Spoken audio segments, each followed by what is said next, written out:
ہم نے atom bomb جنگ کے لیے نہیں بلکہ امن کے لیے بنایا ہے۔ اسرائیل نے ایران پر حملہ کر کے زیادتی کی ہے۔ ہم ایران کے ساتھ کھڑے ہیں اور کھڑے رہیں گے۔ صدر مسلم لیگ نون نواز شریف کی لندن میں میڈیا سے گفتگو، کہا شہباز شریف اور مریم نواز نیک نیتی کے ساتھ کام کر رہے ہیں۔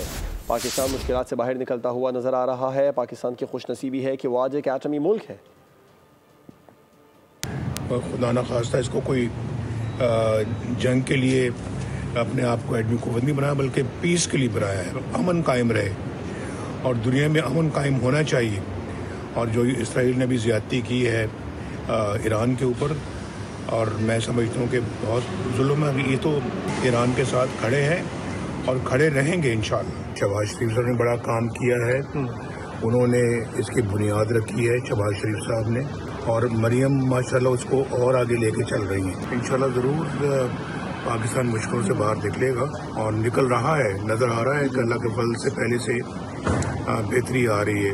پاکستان کی خوش نصیبی ہے کہ پاکستان آج ایک ایٹمی ملک ہے۔ سبسکرائب کریں اور بیل دبائیں تاکہ کوئی خبر رہ نہ جائے۔